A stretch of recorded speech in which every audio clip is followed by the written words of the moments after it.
Sports ఆడే వాళ్ళకి, డ్యాన్సులు చేసే వాళ్ళకి రకరకాల రూపాల్లో గాయాలు అవుతుంటాయి కదా. ఈ గాయాల నుంచి క్యాన్సర్ గా టర్న్ అయ్యే ఛాన్సెస్ ఏమైనా ఉన్నాయా? రిపీటెడ్ ఇన్ఫెక్షన్స్ లైక్ డయాబెటిక్ పేషెంట్స్లో కానీ కాలిపై మళ్ళీ హీలింగ్ అయిన తర్వాత అదొక చిన్న అల్సర్ లాగా ఫామ్ అవుతుంది. అల్సర్ లాగా ఫామ్ అయ్యి అది మన బోన్స్ హెల్తీగా లేవు, క్యాన్సర్ వచ్చే ప్రమాదం కూడా ఉంది అని ఎలా తెలుసుకోవాలి? సిమ్టమ్స్ ఏమైనా ఉంటాయి? చెయ్యో టేబుల్లో ఏదో స్టాండో ఏదో తాకిన తర్వాత నొప్పి అనేది స్టార్ట్ అవుతుంది. నొప్పి స్టార్ట్ అయిన తర్వాత మందులు వేసుకున్న ఆ నొప్పి అనేది క్యాన్సర్ లేని వాడికి కూడా క్యాన్సర్ వచ్చే కేసెస్ అయి ఉంటాయి అన్నమాట. సూర్యుడికి ఎక్స్పోజ్ అవ్వాలని, వెజిటేరియన్ వాళ్ళకి డి విటమిన్ తీసుకునే ఫుడ్ తక్కువ ఉందని. Sun exposure is the basic thing. అన్ఫార్చునేట్గా అది ఎవరం చేయలేకపోతున్నాము, ఎందుకంటే అందరు ఎవరెవరు లైఫ్ స్టైల్స్లో బిజీగా ఉన్నారు. సో ఇది కాకుండా అంటే ఈ క్యాన్సర్ బారిన పడేవాళ్ళు ఏ ఏజ్ గ్రూప్ను మనం మెయిన్గా ఉంటారు? 10 to 20 years ఏజ్ గ్రూప్లో చాలా మంది చూస్తూ ఉంటాం అనమాట బోన్ క్యాన్సర్స్. అది soft tissue cancers more than 40-45 years age గ్రూప్లో ఎక్కువగా ఉంటారు. ఏదైనా గడ్డ వారి నొప్పి త్వరగా తగ్గకుండా పెరుగుతూ ఉంటే గెట్ ఇట్ ఇవాల్యుయేటెడ్. ఎంత డిలే చేస్తూ ఉంటామో అది వేరే చోట స్ప్రెడ్ అయ్యే ఛాన్సెస్, మెయిన్లీ లంగ్స్ స్ప్రెడ్ అయిపోద్ది. చాలా కేసెస్లో ఏం చేయలేని కేసెస్ ఉంటాయి. ఈ బోన్స్ క్యాన్సర్ విషయంలో ఎలా చూడాలి? మరణం అనేది నెల కింద ఒక పేషెంట్ వచ్చారు మోకాలు నొప్పితో. వారికి ట్రీట్మెంట్ తీసుకోండి, కీమోథెరపీ స్టార్ట్ చేయండి అన్నాం. కానీ వాళ్ళు ఏం చేశారు, అది చేయకుండా ఆయుర్వేద ట్రీట్మెంట్ ఏదో తీసుకున్నారు. బోన్ క్యాన్సర్స్కి అన్ఫార్చునేట్గా ఆయుర్వేద పని చేయదు. మళ్ళీ నెల తర్వాత వచ్చారు, బాడీ మొత్తం.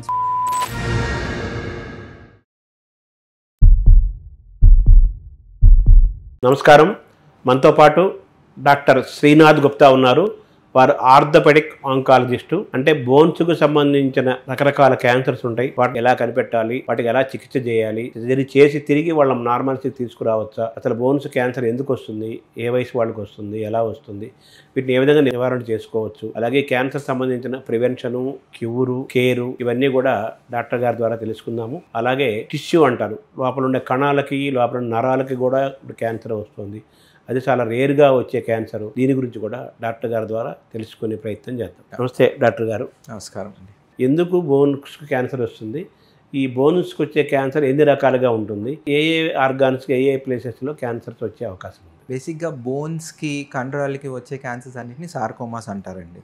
ఇవి చాలా రేర్. 100% క్యాన్సర్లు తీసుకున్నామంటే 100లోకెళ్ళి ఓన్లీ 1% క్యాన్సర్స్ అనేవి సార్కోమాస్ ఉంటాయి. సో కండరాలకి బోన్స్కి వచ్చేవి ఓన్లీ 1%. సో చాలా రేర్ అనమాట. సో ఆ అవేర్నెస్ కూడా జనరల్ పబ్లిక్లో చాలా తక్కువ. సో ఎందుకు వస్తాయి అనే ప్రశ్నకు వస్తే మెజారిటీ ఆఫ్ ద కేసెస్లో రీజన్ అనేది ఏమి ఉండదు. అలానే గడ్డ ఆటోమేటిక్గా పెరిగిపోతూ ఉంటుంది, నొప్పి ఉంటుంది. సో సిమ్టమ్స్ అనేవి ఉంటాయి. ఆ సిమ్టమ్స్తోని వాళ్ళు usually they present to local doctor. వాళ్ళు చూసుకున్న తర్వాత అప్పుడు స్పెషలిస్ట్ డాక్టర్ దగ్గర పంపిస్తారు. సో అలా ట్రీట్మెంట్ ప్రోటోకాల్ అనేది స్టార్ట్ అవుతుంది అనమాట. సో ఎందుకు వస్తుంది అని అన్ఫార్చునేట్లీ మనకు తెలీదు.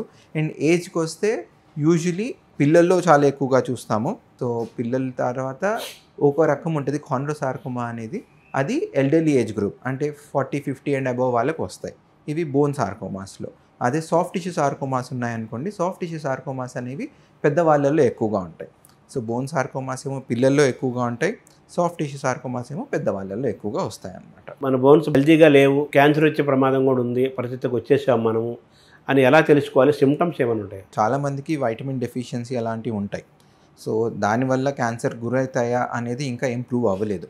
బట్ క్యాన్సర్ అని ఎప్పుడు సందేహం వ్యక్తం చేసుకోవాలి అంటే, మనకు ఇప్పుడు ఎప్పుడైనా దెబ్బ తాకితే నొప్పి వస్తుంది. నొప్పి వచ్చింది, మనం దానికి మందులు వేసుకుంటాము. దెబ్బ వల్ల మందులు వేసుకున్న తర్వాత ఒక వారం 10 రోజులు నెమ్మదిగా నొప్పి అనేది తగ్గిపోద్ది.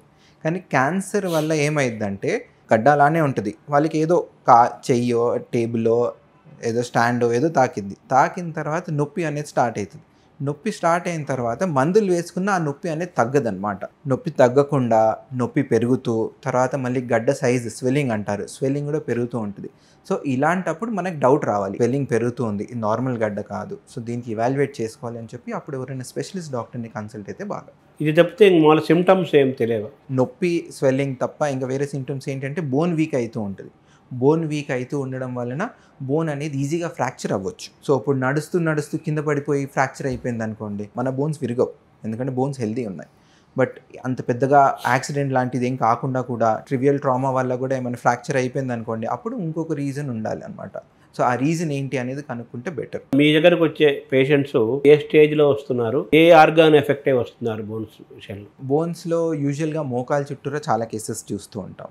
అండ్ ఈ మధ్య కాలంలో అవేర్నెస్ బాగా పెరిగినందుకు చాలామంది ఏంటి అంటే ఓకే ఇది క్యాన్సర్, స్పెషలిస్ట్ డాక్టర్స్ ఉన్నారు అని చెప్పి రెఫర్ చేసేస్తున్నారు. సో ఇప్పుడు ఏ స్టేజ్ అనేది అంటే పేషెంట్స్ని తొందరగా పంపించారనుకోండి, పేషెంట్ తొందరగా ఐడెంటిఫై అయ్యారనుకోండి, పేషెంట్ అక్కడ లోకల్ డాక్టర్ దగ్గరికి తొందరగా వెళ్ళారనుకోండి, వాళ్ళు తొందరగా ఐడెంటిఫై చేసి రెఫర్ చేస్తే స్టేజ్ అనేది స్టార్టింగ్ స్టేజెస్లోనే ఉంటుంది.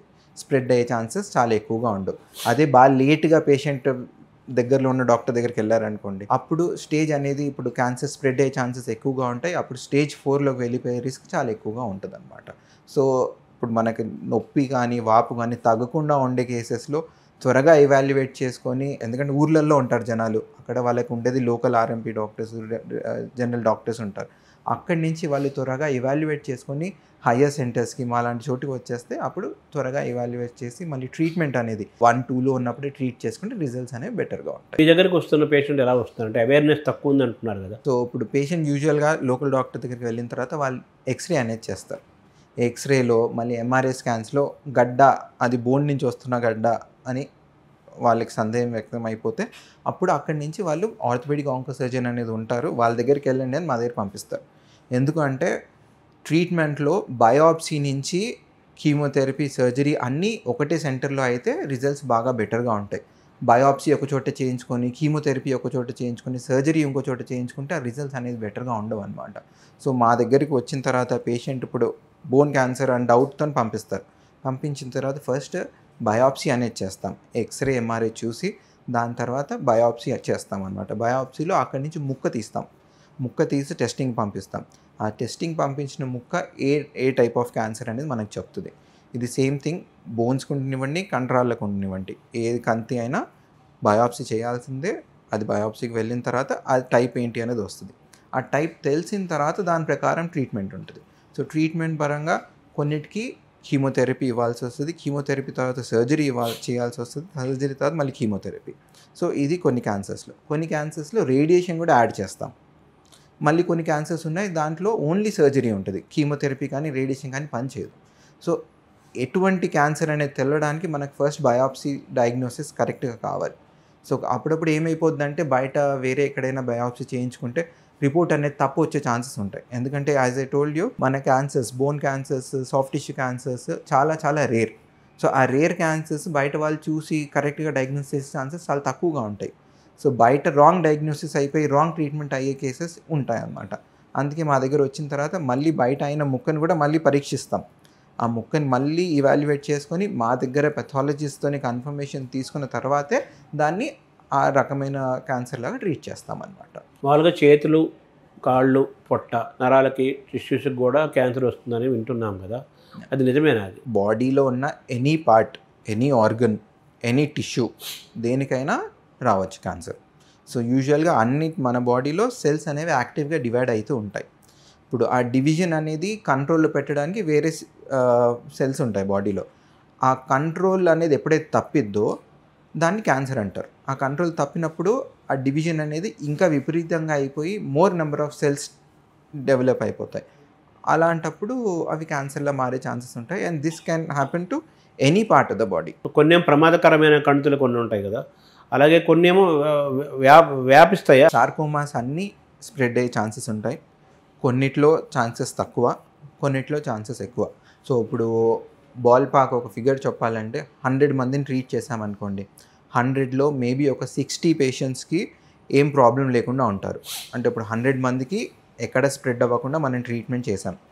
100లో 60 మందికి ఎక్కడ స్ప్రెడ్ అవ్వదు, మిగతా 40 మందికి ఫ్యూచర్లో స్ప్రెడ్ అయ్యే ఛాన్సెస్ ఉంటాయి. సో ఎప్పుడైనా మేము ట్రీట్ చేసే ముందు పేషెంట్స్కి ఇది చెప్తాము, చెప్పే ట్రీట్ చేస్తాం. బోన్స్ క్యాన్సర్ విషయంలో ప్రివెన్షన్ పరంగా మీరు ఏం సూచిస్తారు? ప్రివెన్షన్ పరంగా అన్ఫార్చునేట్లీ ఏం లేవు. But like I told you, symptoms అనేవి పెయిన్, స్వెల్లింగ్ తగ్గకుండా ఉంది, వేగంగా పెరుగుతుంది, ఆర్ ఎప్పుడైనా ఎవరైనా క్యాన్సర్ ఉండొచ్చు అని సందేహం వ్యక్తం చేస్తే స్పెషలిస్ట్ డాక్టర్, ఆర్థోపెడిక్ ఆంకోసర్జన్స్ దగ్గర వెళ్ళి ఫర్దర్ ఇవాల్యుయేట్ చేసుకుంటే అది ఇంకా సెకండ్ స్టేజ్, ఫోర్త్ స్టేజ్కి స్ప్రెడ్ అవ్వకుండా స్టార్టింగ్ స్టేజెస్లోనే ట్రీట్మెంట్ తీసుకుంటే మనకి రిజల్ట్స్ అనేవి బెటర్గా ఉంటాయి. ఫుల్ బాడీ చెకప్లు రకరకాల టెస్టులు వచ్చేస్తున్నాయి కదా, ఈ ఆర్థోపెడిక్ ఆంకలాజికల్కి రిలేటెడ్గా ఏమేమి టెస్టులు అందుబాటులో ఉన్నాయి, ఎవరెవరు చేయించుకోవాలి, ఎప్పుడు చేయించుకోవాలి? సో ఫుల్ బాడీ స్కాన్ అనేది ఉంది, పెట్ స్కాన్, కానీ అది అందరికీ అడ్వైస్ చేయము. ఎందుకంటే పెట్ స్కాన్లో కూడా రేడియేషన్స్ ఉంటాయి, ఆ రేడియేషన్స్ వల్ల క్యాన్సర్ లేని వాడికి కూడా క్యాన్సర్ వచ్చే కేసెస్ ఉంటాయి అన్నమాట. సో అందుకే ఎప్పుడు కూడా ఊరికే పెట్ స్కాన్ అనేది చేయొద్దు మనం. ఓకే, సో కొన్ని బ్లడ్ టెస్ట్లు ఉంటాయి నార్మల్గా, ఏఎల్పి అంటారు, ఎల్డిహెచ్ అంటారు, ఆర్ ఇప్పుడు సింపుల్ ఎక్స్రే ఒకటి తీయించుకోవాలి. ఇప్పుడు ఏదైనా అవయవంలో ఏదైనా జాయింట్లో బోన్లో నొప్పి ఉంటే సింపుల్ ఎక్స్రే, ఓకే, ఎక్స్రేలో మనకు ఐడియా వచ్చేస్తుంది ఏంటి ప్రాబ్లమ్ అనేది. సో ఆ simple x-ray and then these 2 test. And అప్పుడప్పుడు కాల్షియం ఫాస్ఫరస్ కూడా ఎలివేట్ అయిపోయి ఉంటాయి. సో కాల్షియం ఫాస్ఫరస్ టెస్ట్లు కూడా చేయించుకుంటూ ఉండాలన్నమాట ఇవి ఏమైనా డౌట్స్ ఉంటాయి. బోన్స్ ఆరోగ్యంలో కాల్షియం పాత్ర చాలా ప్రధానమైనది అంటారు కదా. సో కాల్షియం డెఫిషియన్సీ కూడా క్యాన్సర్కి దారితీస్తుందా? వైటమిన్ డి డెఫిషియన్సీ వల్ల కొన్ని బినైన్ ట్యూమర్స్ రావచ్చు అని ఒక థియరీ ఉంది. బట్ సేమ్ మాలిగ్నెంట్ ట్యూమర్స్లో ఇప్పటివరకు ఇంకా అప్లికబుల్ కాలేదు.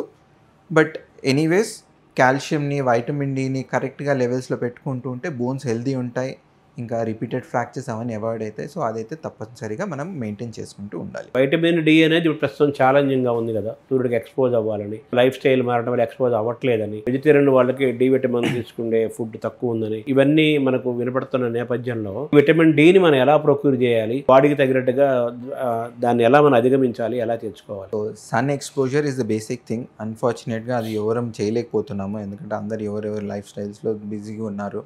సో ఇది కాకుండా mainly food intake, green leafy vegetables ఎక్కువగా తినాలి, మిల్క్ రెగ్యులర్గా తాగుతూ ఉండాలి, ఎగ్ తింటూ ఉంటే ఎగ్ తినొచ్చు, that is also very good source of calcium. So ఇవన్నీ చేసుకుంటూ ఉంటే కాల్షియం లెవెల్స్ అనేవి కంట్రోల్లో ఉంటాయి. And then for any reason మీరు ఎప్పుడైనా వైటమిన్ డి టెస్ట్ చేసుకొని వైటమిన్ డి లెవెల్స్ తక్కువ ఉన్నాయి అని వస్తే వైటమిన్ డి సప్లిమెంట్స్ రెగ్యులర్గా తీసుకోవాలి. ఒక 12 వీక్స్ వారానికి ఒకటి టాబ్లెట్ తీసుకోవాల్సి వస్తుంది. అది కరెక్ట్గా తీసుకున్నారంటే మెజారిటీ ఆఫ్ దెమ్లో లెవెల్స్ అనేవి కరెక్ట్ అయిపోతాయి, బోన్స్ హెల్తీగానే ఉంటాయి. అనేక రకాల క్యాన్సర్లు ఉన్నాయి కదా, వీటిల్లో మోస్ట్ ఛాలెంజింగ్గా ఉంది ఏంటి మనకు ప్రజెంట్? బేసిక్గా ఆపరేషన్ చేసి గడ్డ తీయగలగాలి. ఆపరేషన్ చేసి గడ్డ తీయలేని పరిస్థితుల్లో పేషెంట్కి ట్రీట్మెంట్ చేయలేమన్నమాట. సో సార్కోమా అనేది ఆపరేషన్ చేసి తీయగలిగితేనే క్యూర్ అవుతుంది. ఆపరేషన్ చేసి తీయలేని కేసెస్లో అది ట్రీట్మెంట్ అవ్వదన్నమాట. If you talk about challenging a part of the ఆర్గన్లో అంటే హిప్ జాయింట్, పెల్విస్ అంటారు, నడుము బోన్ చుట్టూతా, అక్కడ ఉండేవి కొంచెం ఛాలెంజింగ్గా ఉంటాయి అన్నమాట. ఎందుకంటే పెల్విస్ దగ్గర ఉంటే అది మూత్రపిండానికి బాగా దగ్గరలో, మళ్ళీ రెక్టమ్ అంటారు, మోషన్ పైప్ ఏదైతే మనం మోషన్ పాస్ చేస్తామో దానికి బాగా దగ్గరలో ఉంటాయి. కాబట్టి అవి ఏమైనా డ్యామేజ్ అయ్యి అది ఏదైనా ఇన్వాల్వ్ అయ్యే ఛాన్సెస్ ఉంటాయి. సో పెల్విస్ బోన్ చుట్టూరా ఉంటేవి కొంచెం బాగా కాంప్లెక్స్గా ఉంటాయి అన్నమాట. స్పోర్ట్స్ వాళ్ళు ఆడే వాళ్ళకి, డ్యాన్సులు చేసే వాళ్ళకి, పరిగెత్తే వాళ్ళకి ఇలా రకరకాల రూపాల్లో గాయాలు అవుతుంటాయి కదా. ఈ గాయాల నుంచి క్యాన్సర్గా టర్న్ అయ్యే ఛాన్సెస్ ఏమైనా ఉన్నాయా, అలా కాకుండా ఉండే అవకాశం ఉందా? సో గాయాల నుంచి బోన్ క్యాన్సర్ అయ్యే కేసెస్ చాలా తక్కువ. బట్ ఒక టైప్ ఆఫ్ స్కిన్ క్యాన్సర్ ఉంటుంది అనమాట, స్క్వేమస్ సెల్ కార్సినోమా అంటారు. రిపీటెడ్ ఇన్ఫెక్షన్స్ లైక్ డయాబెటిక్ పేషెంట్స్లో కానీ, ఆర్ బర్న్స్, కాలిపోయి మళ్ళీ హీలింగ్ అయిన తర్వాత అదొక చిన్న అల్సర్ లాగా ఫామ్ అవుతుంది. అల్సర్ లాగా ఫామ్ అయ్యి అది గాయం నెమ్మదిగా పెరుగుతూ అలానే పోయి క్యాన్సర్లా మారే ఛాన్సెస్ ఉంటాయన్నమాట. సో స్క్వేమస్ సెల్ కార్సినోమా అంటారు, ఇది స్కిన్ క్యాన్సర్. సో అది అయ్యే ఛాన్సెస్ ఉంటాయి. బట్ బోన్ క్యాన్సర్స్ గాయాల వల్ల, దెబ్బ తాకడం వల్ల అయ్యే కేసెస్ చాలా తక్కువ. మన ఆర్థోపెడిక్ ఆంకాలజికల్గా చికిత్సలు అందించేది ఏంటి, మన ట్రీట్మెంట్స్ ఏంటి? సో ఆర్థోపెడిక్ ఆంకాలజీలో బేసికలీ సర్జరీ చేసి గడ్డ తీయగలిగితేనే పేషెంట్కి క్యూర్ అనే ఛాన్సెస్ ఉంటాయి. సర్జరీ చేయలేని పక్షంలో there is no cure. So surgery చేసి ఇప్పుడు బోన్లో ఉంది, బోన్ తీసేస్తాం. బోన్ తీస్తే ఏంటి? సో ముందు ఏంటంటే ఓన్లీ యాంపిటేషన్స్ అయ్యేవి, చెయ్యి కాలు ఎక్కడ వస్తే అక్కడ తీసేసేవారు అనమాట. బట్ ఇప్పుడు లేటెస్ట్ టెక్నాలజీ వల్ల, అడ్వాన్సెస్ వల్ల ఏంటి అంటే ఇప్పుడు ఈ చెయ్యి బోనే ఉందనుకోండి, మొత్తం బోన్ని రీప్లేస్ చేసి మనం రాడ్ వేసేయచ్చు. మళ్ళీ వేసిన తర్వాత మూమెంట్స్ కూడా చేసుకునే అవకాశాలు ఉన్నాయన్నమాట. సేమ్ థింగ్ ఈ ఫోర్ ఆర్మ్లో కూడా ఏ బోన్కి వస్తే ఆ బోన్ రీప్లేస్ చేయొచ్చు. మళ్ళీ ఇప్పుడు థై బోన్, ఫీమర్ అంటారు, టిబియా అంటారు, ఎక్కడికక్కడ అన్ని ఆ బోన్ తీసేసి ఒక మెటల్ రాడ్ వేసేసి మళ్ళీ ముందులాగానే ఫంక్షన్ చేసుకునేలా, నడిచేలా, అన్ని పనులు చేసుకునేలా వీలుగా ఉందన్నమాట. ఆర్గాన్స్ ఫెయిల్ అయితే మళ్ళీ కొత్తవి వేస్తుంటారు కదా, అలా ఉందా? ట్రాన్స్ప్లాంట్ అనేది లేదు, రీప్లేస్మెంట్ చేస్తాం, bone replacement with metal implants. So అలా చేస్తూ ఉంటాం అన్నమాట. సో అది వేసిన తర్వాత వాళ్ళ లాంగివిటీ, లైఫ్ లాంగ్ మామూలుగా నార్మల్సీ ఒకప్పుడు ఉన్న విధంగా వస్తుందా conditions? So majority of them they go back to their daily routine activities. వాళ్ళు ముందు ఏం చేయగలుగుతుంటే అన్నీ చేసుకుంటూ ఉంటారు. బేసిక్గా ఆపరేషన్ తర్వాత వాళ్ళు బాగా ఎక్సర్సైజులు అవి ఇవి చేసుకుంటూ ఉంటే రీహాబ్ అనేది మంచిగా అయిపోతే వాళ్ళ రిజల్ట్స్ అనేది మెరుగ్గా ఉంటాయన్నమాట. కానీ ఒకటి డ్రాబ్యాక్ ఏంటంటే ఇప్పుడు మెటల్ రాడ్స్ ఏవైతే అంటున్నానో ఇప్పుడు ఈ చెయ్యికి వేసేది కానీ కాలికి వేసేవి కానీ అదేమైందంటే ఫ్యూచర్లో ఎప్పుడు అప్పుడు మళ్ళీ ఇంకోసారి ఆపరేషన్ చేయాల్సిన అవసరం పడుతుంది వాళ్ళల్లో. మెటల్ రాడ్ ఒక డ్రాబ్యాక్ అది. కానీ మెటల్ రాడ్ అయ్యింది వాళ్ళు నడవలేరు, కాలు అనేది ఉండదు. సో ముందే చెప్తాము రాడ్ వేస్తాము కానీ ఫ్యూచర్లో ఎప్పుడప్పుడు మళ్ళీ ఆపరేషన్ అవసరం పడవచ్చు అని. So most of the times ఎక్సర్సైజ్లు బాగా చేసుకుంటే అంత బాగానే అయిపోతాయి.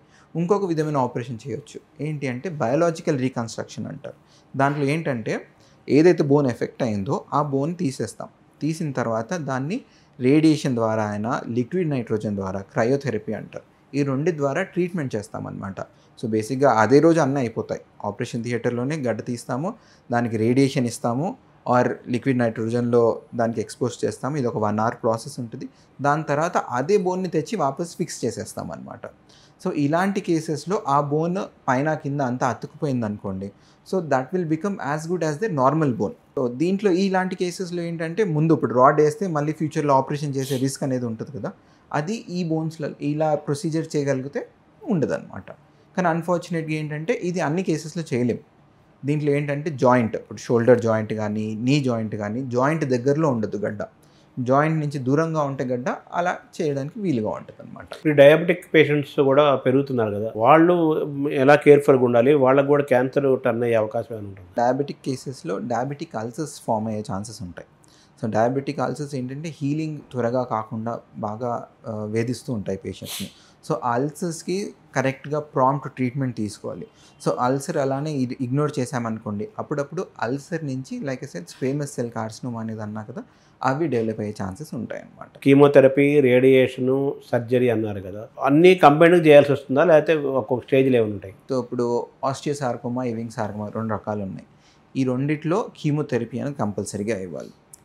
సర్జరీ అయితే అన్నిట్లోనూ స్టాండర్డ్, సర్జరీ చేయలేకపోతే ట్రీట్మెంట్ అనేది కాదు, రైట్? సో ఆస్టియోసార్కోమాకి, ఇవింగ్ సార్కోమాకి కీమోథెరపీ వర్తిస్తుంది. అదే కాండ్రోసార్కోమా అని అంటాం. కాండ్రోసార్కోమాకి only surgery, no role of chemotherapy or radiation. మళ్ళీ ఇవింగ్ సార్కోమాలో రేడియేషన్ కూడా ఇస్తామన్నమాట, రైట్? మళ్ళీ సాఫ్ట్ టిష్యూ సార్కోమాస్లో ఆపరేషన్ చేస్తాము, కొన్ని కేసెస్లో కీమోథెరపీ ఇంకా రేడియేషన్ కూడా యాడ్ చేస్తాం. సో ఏ దాంట్లో కూడా సర్జరీ స్టాండర్డ్. కొన్ని కేసెస్లో అప్పుడు సర్జరీ చేయలేని పక్షంలో అప్పుడు రేడియేషన్కి సబ్జెక్ట్ చేస్తాం పేషెంట్. సైడ్ ఎఫెక్ట్స్ ఏముండవా రేడియేషన్ వల్ల? సైడ్ ఎఫెక్ట్స్ ఉంటాయి, బట్ అన్ఫార్చునేట్లీ ట్రీట్మెంట్ చేసుకోవడానికి ఏమేమి చేసుకోవాలో అన్నీ చేయాల్సిందే, తప్పదు. ఓకే, సో సైడ్ ఎఫెక్ట్స్ తగ్గించడానికి స్పెషలిస్ట్ టీమ్స్ ఉన్నారు, వాళ్ళందరూ చూసుకొని పేషెంట్ని బాగా కౌన్సిల్ చేస్తారు. సో సైడ్ ఎఫెక్ట్స్ వీలైనంత తక్కువ అయ్యేలా చూసుకుంటారు అనమాట. అంటే ఈ క్యాన్సర్ బారిన పడేవాళ్ళు ఏ ఏజ్ గ్రూప్ని మనం మెయిన్గా ఉంటారు? So bone cancers majority of them within 20 years age గ్రూప్లో ఎక్కువగా చూస్తాం. 10 to 20 years ఏజ్ గ్రూప్లో చాలామంది చూస్తూ ఉంటాం అనమాట బోన్ క్యాన్సర్స్. అదే soft tissue cancers more than 40-45 years age గ్రూప్లో ఎక్కువగా ఉంటారు. క్యాన్సర్ పెరగకుండా ఉండటానికి మనం చూసుకునే విషయంలో ఎటువంటి అవేర్నెస్, ఎటువంటి దీన్ని మీరు పబ్లిక్కి చెప్పాలనుకుంటున్నారు? ఏదైనా గడ్డ ఆర్ నొప్పి త్వరగా తగ్గకుండా పెరుగుతూ ఉంటే గెట్ ఇట్ ఇవాల్యుయేటెడ్. ఆర్ గాయం ఉంది అనుకోండి, గాయం మానిపోవాలి త్వరగా, ఒక వారం 10 రోజుల్లో నెమ్మదిగా హీలింగ్ అనేది అవ్వాలి. హీలింగ్ కాకపోతే always think it is not normal and get it evaluated. అది మనం ఎంత త్వరగా టెస్టింగ్ చేసుకొని ట్రీట్మెంట్ స్టార్ట్ చేసుకుంటామో అంత మంచిది. ఎంత డిలే చేస్తూ ఉంటామో అది వేరే చోట స్ప్రెడ్ అయ్యే ఛాన్సెస్, మెయిన్లీ లంగ్స్ స్ప్రెడ్ అయిపోద్ది. లంగ్స్కి స్ప్రెడ్ అయిందంటే రిజల్ట్స్ అనేది చాలా పూర్గా ఉంటాయి, చాలా కేసెస్లో ఏం చేయలేని కేసెస్ ఉంటాయి. సో అలా కాకుండా మనం చూసుకోవాలి. జెనెటిక్ నేచరు, జీన్స్ పాత్ర ఏమైనా ఉంటుంది ఇందులో? సో జెనెటిక్ కాజెస్ వల్ల వచ్చే కేసెస్ బాగా రేర్, కొన్ని ఉంటాయి. లీఫ్ రామినీ అంటారు, P53 అంటారు, ఇలాంటి జీన్స్ ఏమైనా పాజిటివ్ ఉంటే వాళ్ళల్లో వచ్చే కేసెస్ ఎక్కువగా ఉంటాయి అన్నమాట. సో అదేమైనా ఫ్యామిలీ హిస్టరీ ఉంటే ముందు ఇవాల్యుయేట్ చేసుకొని వాళ్ళల్లో ఏదైనా ఇట్లాంటి ఇబ్బందులు మొదలైతే ఫస్ట్గా ఇవాల్యుయేట్ చేసుకుంటే మనకు ఐడియా వస్తుంది అనమాట. సో మీ దగ్గరికి ఎక్కువగా ఇప్పుడు మనకు ప్రబలుతున్న కేసులు ఏంటి? ఎక్కువగా వస్తున్న కేసులు ఎక్కువ వచ్చేవి అన్ని బోన్కి రిలేటెడ్ వస్తూ ఉంటాయి. బోన్స్ రిలేటెడ్ ఎక్కువ వస్తుంది. మన బోన్స్ హెల్తీగా ఉండటం, ఇల్ హెల్త్గా వెళ్లకుండా ఉండటానికి అంటే ఏం చేయాలి? కాల్షియం ఇంకా వైటమిన్ డి చాలా ఇంపార్టెంట్. కాల్షియం, మళ్ళీ green leafy vegetables, milk, eggs, ఇవన్నిటి నుంచి కాల్షియం వస్తుంది. సో ఇది కంటిన్యూస్ తీసుకుంటూ ఉండాలి. వెజిటేరియన్స్కి ఇది, నాన్ వెజిటేరియన్స్కి వేరే ఫుడ్స్తో వచ్చే ఛాన్సెస్ ఉంటాయి. సో ఆ డైట్ అనేది బాగా చేసుకుంటూ ఉండాలి. అండ్ ఎవ్రీడే రెగ్యులర్గా అట్లీస్ట్ ఒక 1/2 hour to 45 minutes ఎక్సర్సైజ్ అనేది ఉండాలి.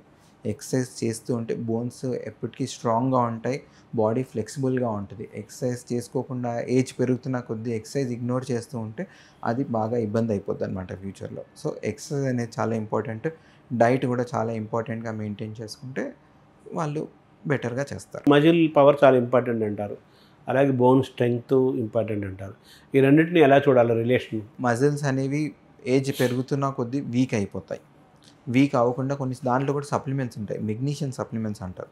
మెగ్నీషియం సప్లిమెంట్స్ చేసుకుంటూ ఉంటే మజిల్స్ అనేవి మజిల్ రికవరీ అవన్నీ కొంచెము బెటర్గా ఉంటుందన్నమాట. ఇందులో టెక్నికల్ అడ్వాన్స్మెంట్ ఇప్పుడు ఏమేమి అందుబాటులో ఉన్నాయి మనకు? ఇప్పుడు సర్జరీలో అడ్వాన్సెస్ అంటే మనకి 3D ప్రింటింగ్ అనేది బాగా పెరిగిపోతుంది అనమాట. 3D ప్రింటింగ్లో ఏంటంటే ఇప్పుడు ఏదైతే బోన్ మనం తీసేస్తామో 3D ప్రింటింగ్ టెక్నాలజీ ద్వారా సేమ్ అలాంటి బోన్నే ఆర్టిఫిషియల్గా తయారు చేస్తాం. ఆర్టిఫిషియల్గా తయారు చేసి ఆ బోన్ని వాపస్ పెట్టేస్తాం అనమాట. సో హిప్ చుట్టూరా ఆర్ వేరే ఇప్పుడు మన ఫోర్ ఆర్మ్లో ఉన్న బోన్స్ కానీ కాల్లో ఉన్న బోన్స్ కానీ అలాంటి వాటికి బాగా యూజ్ అవుతుంది అనమాట. సో 3D ప్రింటింగ్ టెక్నాలజీతోని మళ్ళీ ఏదైతే బోన్ తీసేస్తామో అదే బోన్ని తయారు చేసి పెట్టడం. అది కాకుండా ఇంకోటి నావిగేషన్ అంటారు. నావిగేషన్ ఏంటంటే మనకు ఇప్పుడు నార్మల్గా గూగుల్ మ్యాప్స్లో నావిగేషన్ వేసుకుంటే ఎలా వెళ్ళాలి అనేది గైడ్ చేస్తాయో, నావిగేషన్ అనేది మనకి ఆపరేషన్లో మనం ఎలా కట్ చేయాలి, ఏ డైరెక్షన్లో కట్ చేయాలి అనేది గైడ్ చేస్తుంది అనమాట. This is again very helpful, very useful in cases around the pelvis, నడుము బోన్లో ఏదైతే ఉంటుందో దాంట్లో బాగా హెల్ప్ అవుతుంది అనమాట. ఈ సర్జరీస్లో రోబోటిక్ కూడా మీరు వాడుతుంటారా? ఆర్థోపెడిక్ ఆంకాలజీలో రోబోటిక్ ది రోల్ ఇంకా రాలేదు, but navigation is again computer involve అయ్యే ఉంటుంది అనమాట. So navigation is something that we do. AI మీకు ఏమైనా సహాయపడుతుందా, ఆర్టిఫిషియల్ ఇంటెలిజెన్స్ మీ సర్జరీస్? ఏఐ ద్వారా సర్జరీ కన్నా మనము డయాగ్నోసిస్కి కొంచెము రేడియాలజీ వాళ్ళు ముందు నుంచి పసిగట్టడానికి ట్రై చేస్తున్నారనమాట. సో క్యాన్సర్ని ముందే ఐడెంటిఫై చేయడానికి వేరే రిపోర్ట్స్ అన్నీ జరుగుతూ ఉన్నాయి. అది కాకుండా పెథాలజీ వాళ్ళు కూడా ఏఐ ద్వారా ముందే అది ప్రాబ్లం ఏంటి అనేది త్వరగా పసిగట్టడానికి they are trying, the research is going on. మీరు చెప్పిన సర్జరీస్, అడ్వాన్స్డ్ సర్జరీస్ ఎక్స్పెన్సివా లేకపోతే అందరికి అందుబాటులో ఉంటాయి? సో యూజువల్గా మోకాలు మార్పిడి చేసుకోవాలనుకోండి, ఇప్పుడు మోకాలు చుట్టూరా క్యాన్సర్ వచ్చింది, ఆ బోన్ తీసేసి మనం మెటల్ రాడ్ అనేది వెయ్యాలి. సో ఇలాంటి ఆపరేషన్ ఏదైనా చేయాలంటే మినిమం 4 to 5 lakhs అవుతుంది. బట్ మా హాస్పిటల్లో ఇప్పుడు ఆరోగ్య వాళ్ళకైతే అందరికీ అది ఫ్రీగా అయిపోద్ది, thanks to the hospital management, board members, trustees, chairman గారు అందరికీ. సో అందరు వాళ్ళ హెల్ప్ ద్వారా ఆపరేషన్ ఫ్రీగా అయిపోద్ది. సేమ్ థింగ్ క్యాష్ పేషెంట్స్కి కూడా హాస్పిటల్ సహాయం పరిచి ఆపరేషన్ వాళ్ళ కెపాసిటీలో అయిపోయేలా చూసుకుంటుంది అనమాట. ఇప్పుడు ఆర్థోపెడిక్ ఆంకాలజిస్టులు మన డిమాండ్కు తగ్గట్టుగా స్పెషలిస్టులు అందుబాటులో ఉన్నారు అసలు? సో చెప్పాలంటే స్పెషలిస్టులు ప్రాపర్గా కరెక్ట్గా ఫెలోషిప్ అయ్యి ట్రైనింగ్ అయిన వాళ్ళు చాలా తక్కువ, బట్ కేసులు కూడా చాలా తక్కువ. సో నన్ను అడిగితే కేసుల నెంబర్కి ఉన్న స్పెషలిస్టులు సరిపోతారు. మనం ఇండియాలో ముఖ్యంగా మన తెలంగాణ, ఆంధ్ర ప్రాంతాల్లో టెక్నికల్గా మనం అడ్వాన్స్డ్గా ఉన్నామా? ఇంకా మనం ఏమైనా ఎక్విప్మెంట్ మనకి తెచ్చుకోవాల్సి వస్తుందా? టెక్నికల్గా వస్తే ఇప్పుడు ఇది రాడ్లు ఏవైతే ఉంటాయో బోన్స్ని రీప్లేస్ చేసే రాడ్, కాలు బోన్, చేయి బోన్, ఇవన్నీ మనకి ఇండియాలోనే తయారవుతున్నాయి. బట్ ఇంపోర్టెడ్ రాడ్స్ కంపేర్ చేస్తే మన క్వాలిటీ ఇంకా అంత బెటర్గా లేదనమాట. సో ఇంపోర్టెడ్వి చాలా కేసెస్లో 10-15 years కూడా పనిచేస్తాయి. మన ఇండియన్వి 10-15 years పనిచేసే కేసెస్ చాలా తక్కువ. సో మన వాళ్ళు కొంచెం ఇంకా కృషిపడి రాడ్ టెక్నాలజీ, మెటీరియల్ క్వాలిటీ అనేది ఇంపోర్టెడ్ దానిలాగా చేయగలిగితే చాలా బెటర్గా ఉంటుంది పేషెంట్స్కి. క్యాన్సర్ అనగానే ఇంకా అది గ్యారెంటీ చచ్చిపోతారు అనేది జనరల్గా అనుకుంటారు. ఈ బోన్స్ క్యాన్సర్ విషయంలో ఎలా చూడాలి మరణం అనేది? సో లైక్ ఐ సెడ్, మనము స్టార్టింగ్లో స్ప్రెడ్ అవ్వకుండా ట్రీట్మెంట్ స్టార్ట్ చేస్తే 100లోకి 60 మంది కంటే ఎక్కువ శాతం పేషెంట్స్కి ప్రాబ్లం ఏమీ ఉండదు. సో స్టార్టింగ్ ట్రీట్మెంట్ అనేది త్వరగా తీసుకోవడం చాలా ఇంపార్టెంట్. ఇప్పుడు ఒక ఎగ్జాంపుల్ చెప్తాను. నెల కింద ఒక పేషెంట్ వచ్చారు మోకాలు నొప్పితో, బయాప్సీ చేశాం, ఇవింగ్ సార్కోమా అని వచ్చింది. వారికి ట్రీట్మెంట్ తీసుకోండి, కీమోథెరపీ స్టార్ట్ చేయండి అన్నాం. కీమోథెరపీ డాక్టర్స్ ఏదైనా దానికి కాంప్లికేషన్స్ ఉంటాయి, కీమోథెరపీ ద్వారా కూడా కాంప్లికేషన్స్ ఉంటాయి అని చెప్పి ఎక్స్ప్లెయిన్ చేశారు. కానీ వాళ్ళు ఏం చేశారు, అది చేయకుండా ఆయుర్వేద ట్రీట్మెంట్ ఏదో తీసుకున్నారు. సో బోన్ క్యాన్సర్స్కి అన్ఫార్చునేట్గా ఆయుర్వేద పని చేయదు. మళ్ళీ నెల తర్వాత వచ్చారు, బాడీ మొత్తం స్ప్రెడ్ అయిపోయింది. అదే టైంలో వాళ్ళు ట్రీట్మెంట్ స్టార్ట్ చేసుకొని ఉంటే రిజల్ట్ అనేది బెటర్గా ఉంటుంది. సో స్టార్టింగ్ స్టేజెస్లో త్వరగా ఐడెంటిఫై చేసుకొని ట్రీట్మెంట్ తీసుకుంటే better. First, second, third, fourth 4 stages అంటారు కదా. ఇప్పటికీ మీకు ఏ స్టేజ్లో ఎక్కువ మంది వస్తున్నారు?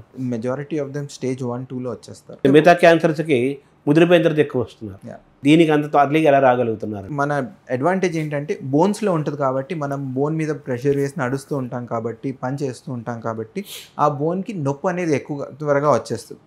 నొప్పి వచ్చినప్పుడు వాళ్ళు దాన్ని ఇవాల్యుయేట్ చేసుకొని, ఐడెంటిఫై చేసుకొని, స్పెషలిస్ట్ తక్కువగా ఉన్నారు కాబట్టి మీరు స్పెషలిస్ట్ సెంటర్కి వెళ్ళండి, హైయర్ సెంటర్కి వెళ్ళిపోండి అని చెప్పి పంపించేస్తాం.